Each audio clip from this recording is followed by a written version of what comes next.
I'm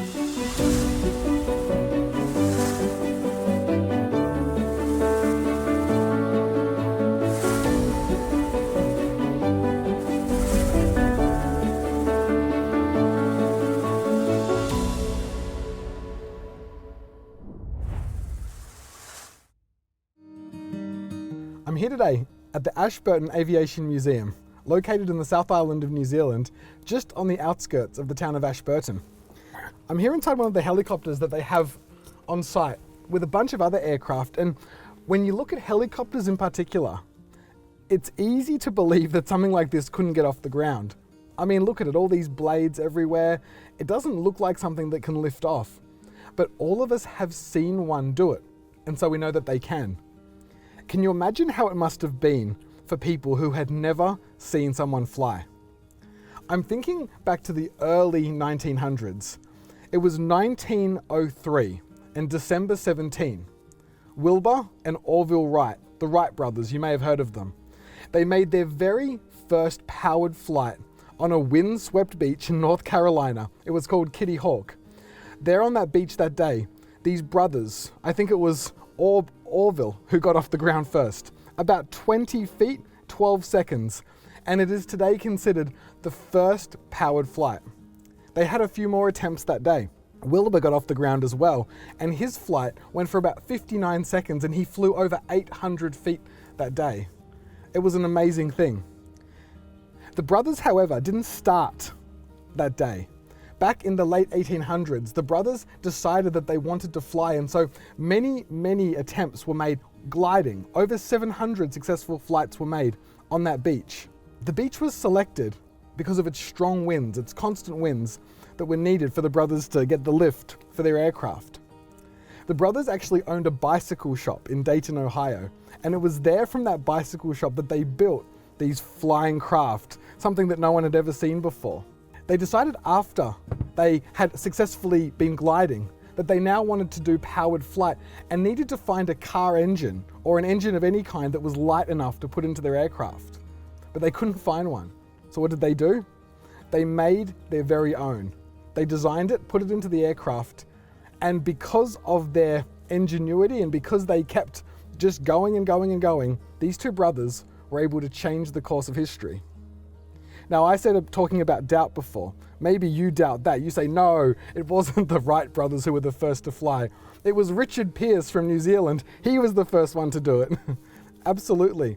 I hear that Brazil, Antonio Santos Dumont, he's another man who they claim was the first. The Germans, they say, no, it was Whitehead. He was the one. Everyone, each to their own, I guess. Everyone has the claim, but I guess whether or not the Wright brothers were the first, they were among the first. What's interesting though about the Wright brothers' flight is not if they were the first or not, but the response of people to hearing the news that the brothers were able to fly. The father of a man who rented the two brothers the bike shop heard the news, and he's famously quoted as saying, well, I don't discount it. If you say you flew, then you probably did, but it was probably some very strong winds. The brothers actually informed all of the newspapers in town and even nationally that they were going to be doing this. But amazingly enough, no one really turned up. Only one local paper covered the event at all. And you might wonder, why would such an amazing event, why would something so phenomenal, this first flying, why would no one be interested in it? Well, it's interesting when you study the history that at the time, it was widely reported that flight was impossible. Some people had famously said, scientists at the time, they said that flying would happen about the same time that perpetual motion was discovered. In national newspapers, articles had been written. Well-known scientists had proclaimed that it just wasn't possible. They had written in newspapers and made it very clear that flight just couldn't happen. So what would you do if you were a newspaper editor? All these renowned scientists have published articles in your paper saying that flight's impossible, and here come two brothers who own a bicycle shop in a little town, and they say, we flew. It'd be hard to believe, but they did fly. And because they flew, today, things like this, machines like this, are now possible, and we all know that it's possible as well. It's very easy to doubt when the thing that we want to believe in, we haven't seen or haven't had experience with. The question I want to look at today is, what do we do with our doubts regarding God? Is it okay to doubt? I mean, we all have doubts, right? We might doubt that God cares. We might doubt that God is interested. We might doubt that God can make any difference in our life. Maybe we even doubt that God exists. Maybe we've wondered, is God even there? Are these thoughts okay? Is it okay to doubt? And when we do, what do we do with those thoughts? These are excellent questions. And our message today, what I want to actually acknowledge is this. Doubt is totally normal. In fact, it's human. If you don't doubt, there could be something wrong. A very famous American philosopher, his name was Richard Rorty. Some consider him one of the great philosophers of the 20th century. He had this to say regarding doubt in our lives. Let me read this with you now. If anyone really believed that the worth of a theory depends on its philosophical grounding, then indeed they would be dubious about physics or democracy until relativism in respect to philosophical theories had been overcome. Fortunately, almost nobody believes anything of the sort. What Richard Rorty has just said is that any philosophy, any theory, can't be proven absolutely and totally without there being a little bit of doubt. Many philosophers point to the fact that so many areas of life, things that you would take for certain, perhaps ethical things like respect for human life, or social ideas like democracy, or religious ideas like Christianity, no matter which field you go into, there will always be a small room for doubt. Maybe only tiny, but doubt can never be totally removed. It's amazing because so many of these ideas we would think they're self-evident, that they're things that can't be disproven in any way. But there will always exist a measure of doubt in everything. A French historian and philosopher, now pardon my French, his name was Alexis de Tocqueville. If I got that wrong, I'm sorry. He had this to say about doubt in terms of ideas. There is no philosopher in the world so great, but she believes a million things on the faith of other people and accepts a great many more truths than she demonstrates. As Christians or people who want to believe in God, we might have a view that doubt is something that only we deal with. But as you're watching today, no matter where you come from, no matter what your background is, you might be Jewish, you might be Islamic, you might be no believer at all. It doesn't matter what your background is today. All of us, we all have to deal with doubts. Doubts is a human condition. It doesn't belong to any one group. What do we do with doubts though? How should we feel about them? Well, the first thing I want to say about doubts today is that doubting is honest. Doubting admits that in our mind, as we're thinking about some of these ideas, even ideas that are precious to us, that we're ready to wrestle, we're ready to ask questions. Because what does it say about us if we're ready to accept things and never question them, never investigate them, never make sure that those things are true? That's what doubt allows us to do. Doubt asks questions that can sometimes push us forward. However, when it comes to knowing completely what we believe in, especially when it comes to God, the Bible has a number of very interesting things to say. It reminds us again and again that when it comes to our faith, yes, there is concrete evidence upon which it's built, but there's also this area of unknown. The Bible calls that faith. Look at what it says, for example, in Hebrews 11:1. You may have heard of this. It's famously called the faith chapter. Listen to what it says. Now faith is the assurance of things hoped for, the conviction of things not seen. Likewise, look what it says in Hebrews 11:6.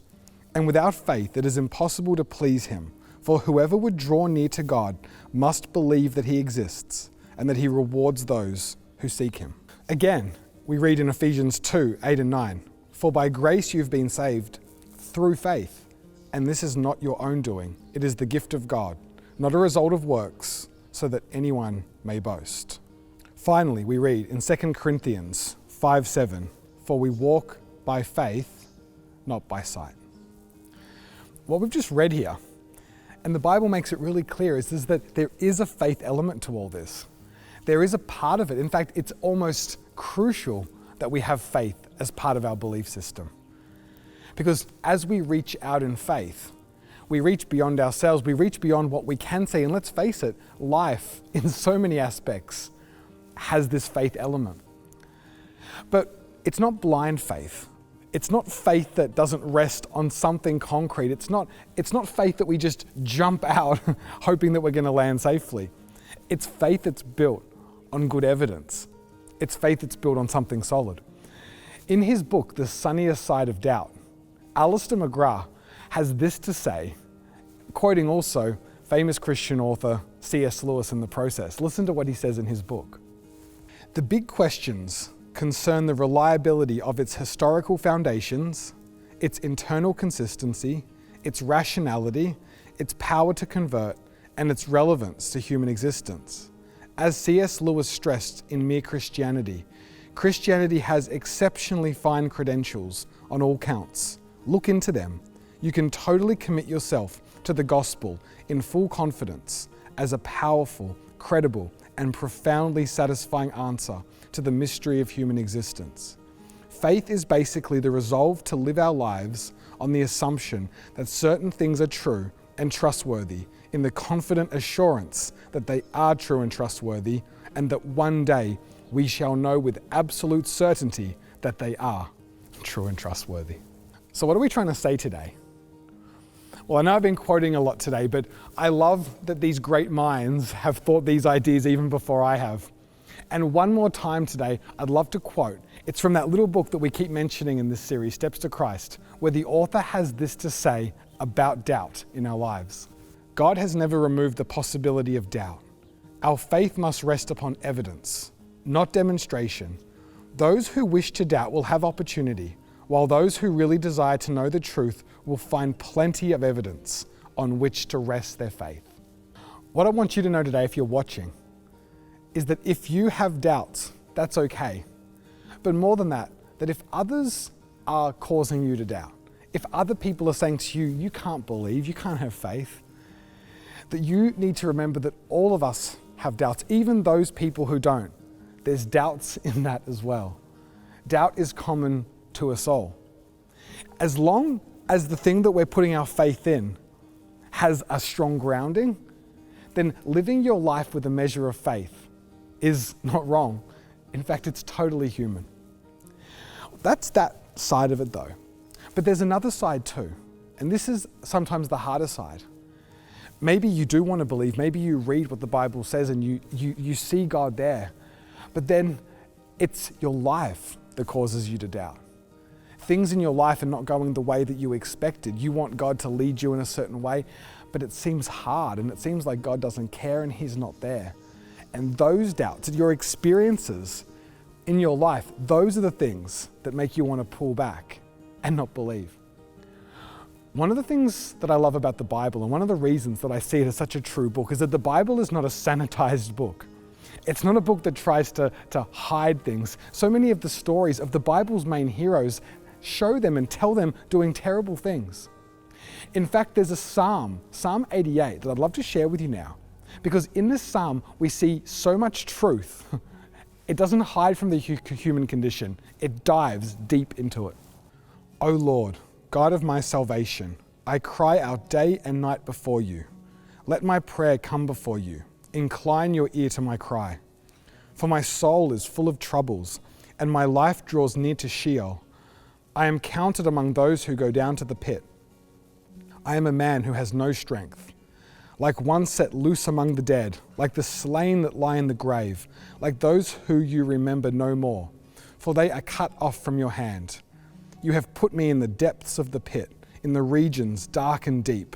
Your wrath lies heavy upon me, and you overwhelm me with all your waves. You have caused my companions to shun me. You have made me a horror to them. I am shut in so that I cannot escape. My eyes grow dim through sorrow. Every day I call upon you, O Lord. I spread out my hands to you. Do you work wonders for the dead? Do the departed rise up to praise you? Is your steadfast love declared in the grave, or your faithfulness in Abaddon? Are your wonders known in the darkness, or your righteousness in the land of forgetfulness? But I, O Lord, cry to you. In the morning my prayer comes before you. O Lord, why do you cast my soul away? Why do you hide your face from me? Afflicted and close to death from my youth up, I suffer your terrors. I am helpless. Your wrath has swept over me. Your dreadful assaults destroy me. They surround me like a flood all day long. They close in on me together. You have caused my beloved and my friend to shun me. My companions have become darkness. So what have we just read here in Psalms 88? Well, do you see the anguish of the author, of the one who's writing this? They're in agony. They're crying out to God. They feel like God has totally abandoned them. They feel like they are left, whether it's a he or she. We think that this was actually one of the king's chief psalm writers historically. Someone who was meant to write songs of praise, someone who did write songs of praise about God, and that gives us hope. But in this moment of their life, at that very time, hope felt far away. They felt like God was totally far, totally distant. Feel free to call this psalm a faith crisis. This is a time in their life where God is far, and maybe if you had a friend like this, maybe you knew someone, you would say, well, this person clearly just didn't stay close enough to God. They need to do more Bible study. They need to pray more. They need to get their thinking right. And sometimes when people share moments like this in their life to us, we struggle. We think that they might be doing something wrong. But Psalms 88 has sometimes been called a mirror of the soul. What Psalms 88 tells us, and the fact that it's made it into the Bible, is evidence that Psalms 88 can be part of our Christian experience. It can be part of faith. It can be part of believing. There's moments when we struggle because all of the elements come together in a way that just make it really hard to hold on. It should comfort us that someone in the Bible had this experience, because if we're having it as well, it means that there's nothing wrong with us. It means we're just going through a tough time. Another psalm that I love is Psalm 73, a psalm of Asaph. In this particular psalm, the psalmist is writing, and he's got a different conundrum. He's saying that I'm trying to live my life, God, by your ways. I'm trying to do the right thing. I'm trying to come to you, be a worshiper of you. And yet people who don't follow you, people who even speak ill of you, people who turn their face to you willingly, they seem to be doing great. They seem to be prospering. They seem to be winning in life. And the psalmist struggles with this inconsistency that he sees in the world. How can it be that someone does the wrong thing and gets rewarded for it? Maybe you felt like that as well. Maybe you turn on the news or get onto social media and it feels like the people who are selling out, who are morally bankrupt, who tell lies and who cheat and who go about things completely the wrong way, it looks like they're doing so well in life. And like the psalmist in Psalm 73, you go, what's the point? Why should I live my life in this way? Why should I do this? It feels like I just can't win by doing it. You know, I know a lot of people who have been raised in the Christian faith, and as they've been raised, they've been taught that it's not right to doubt. You need to squash those feelings. You need to put them aside. Now, it's true that doubt can be used in a bad way. It can turn into unbelief. It can turn into a thing that can completely destroy our belief system. But sometimes squashing it can do the same. Some people, they start to have questions, and so they push them down, and they are only surrounded by other people who believe. But at some point in your life, like most of us, we have to step out of our family circles or our communities, and we go out into the big wide world. And suddenly we encounter other ideas. We discover that there are people who don't think like us or don't see the world like us. And some of the very questions that we have raised but squashed, some of the doubts that we've had but never done anything with, these same doubts are raised by others around us who see the world differently. And suddenly, because we've never, ever taken the opportunity to look into our doubts, never answered the questions that we have, we find ourselves in a place where those doubts overtake us and suddenly we lose faith altogether. That's why squashing doubt, that's why just trying to get rid of it is never a good idea. Faith, I've heard it said, is not a castle that we live in. It's not something that we should shut ourselves up into, but it's a journey that we go on. And when we view faith in that way, we have an opportunity. And when we view doubt that way, we have this chance for our faith to not only stay, but to be strengthened as well. In fact, there's 3 things that I've learned about doubt and ways in which we can use it to actually strengthen and grow in our faith. Before we share these 3 things though, I'd love to share a verse that comes from the book of James though, which reminds us that if doubt's not dealt with right, it can leave us in a really unstable position. We find this in James 1, starting in verse 5. If any of you lacks wisdom, let him ask God, who gives generously to all without reproach, and it will be given him. But let him ask in faith, with no doubting, for the one who doubts is like a wave of the sea that is driven and tossed by the wind. For that person might not suppose that he will receive anything from the Lord. He is a double-minded man, unstable in all his ways. The book of James here is describing a kind of doubt that's destructive, a doubt that makes us unstable in our faith. It's the kind of doubt that we read about in Genesis 3, that very first story of the Bible. God has said something really clear, and yet people doubted that it was true, and it resulted in unbelief. Thomas famously doubted in the scriptures, and yet his unbelief, or his doubt rather, turned into faith. Doubt can be transformed if we'll let it. I mentioned 3 things before, 3 ways in which doubt can be used to strengthen our faith. I'd like to share them with you now. And the first way in which doubt can be used is that doubt can deepen the reasons for our faith. What do I mean by that? Well, Christianity is built on not just faith, but it's built on history. It's built on reason. It's built on evidence. There were witnesses to this. It's built on a bunch of concrete things that we can actually build from and that are true. But perhaps some of us have never built our faith on those concrete things. Maybe we've built our faith on the fact that we were raised in it, or because someone told us that it's so, or that we've heard this or that, and we've pieced together a reason for our faith that's not actually that stable and that strong.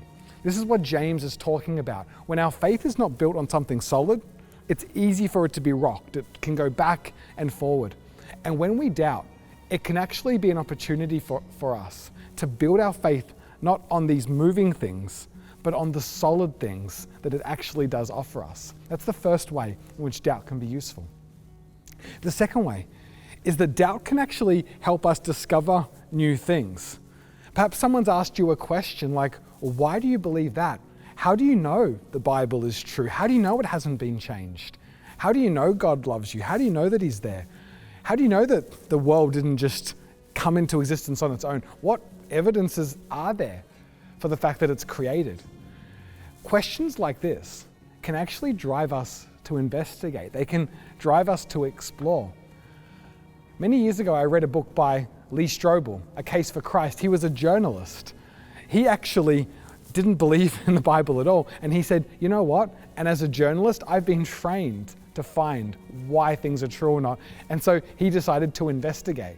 Amazingly, his investigation actually had the opposite effect of what he thought it would have. And in the end, he became a Christian because the answers that he was looking for, the things that he was trying to disprove, the evidence stacked up and he couldn't deny it anymore. And that kind of leads to the third point, that when we doubt, it can actually remove some errors in our thinking. The third thing it does, and this is perhaps one of the best, is that for those of us who do believe, as we're constructing our faith, it roots out those parts of our faith where we may have made a mistake. No one should claim that they have it all together. No one should claim that they have all truth. All of us are on a journey. And as we construct our faith, we get bits and pieces. And some of those pieces are totally wrong. Some of those pieces are wrong to a degree. What doubt does is it helps us orientate our faith. It helps us to get those degrees in the right angle. It helps us to question things in a way that means that we pull our faith together as something that is true and something that is rational and something that is real. So what can we do practically? Well, why not ask God to help you with your doubts? reach out to him, read the scriptures, investigate, let them give you the answers. Perhaps there's someone you know who you trust and get their advice. Reach out to them as well. But here's the thing I love most of all. Look into the Bible and look at all the people who doubted, the Thomases, the Gideons, the Jobs, the Davids, the Moseses. Character after character doubted, and yet God was able to still grow them. I love what Jesus said to Thomas in John 20:27. Then he said to Thomas, "Put your finger here and see my hands, and put out your hand and place it in my side. Do not disbelieve, but believe." If you've ever doubted, I hope what we've looked at today has been an encouragement to you. Doubt can lead us away. It can mean that we're drawn far from God. It could even make us give up our faith. But it doesn't have to. If we'll stick with the doubt, if we'll work through the doubt, if we won't allow it to derail us completely, doubt could actually lead us to a place and to an experience that's deeper and richer than if we hadn't gone through it before. I love the story of an inexperienced pilot, a new pilot, who was flying their plane in on a cloudy day, and they were flying on instruments only, and they were getting panicky. And the tower could sense the panic and said to the inexperienced pilot, "Hey, calm down. You just listen to our instructions and we'll worry about the obstructions." I love that story because in it we hear the tower talking to the pilot and saying, "Hey, don't worry. We've got you. We know that you've got some doubts, but if you will just listen to our voice, we'll guide you through and you're going to land safely in the end." Can I pray for you today? Father, we thank you for the evidences upon which we can place our faith. Thank you that you've given us enough to believe. And yet, Lord, when it comes to our doubts, help us to trust that they don't have to derail us, Lord, but we can move through them. And by them, you can take us to a deeper place with you. We thank you for this. And again, we thank you for Jesus. And we ask all these things today. In his name, amen. As we've journeyed together in today's episode, we've explored the profound depths of knowing God and understanding the motivations behind our faith. We've been looking at how to know God, our motivations for following him. We've been looking at how God can fix these broken parts of us. We've been looking at faith. We've been looking at all these different aspects. This journey of faith and discovery is just the beginning. The path to spiritual growth is ongoing, and there's so much more to uncover. If there was a safety information card, if there was a card that we could read in order to make sure that our faith didn't go in a bad way, that would be the thing Jesus would want us to know. To dive deeper into these life-changing truths, I invite you to join our online Bible study, Boarding Call, a comprehensive and interactive course designed to deepen your understanding of faith and help you navigate your spiritual journey with confidence. Visit boardingcall.nz and start your journey today. Remember, this is not just a journey of discovery, but a call to action. A boarding call to all who seek a life renewed, guided by unwavering faith.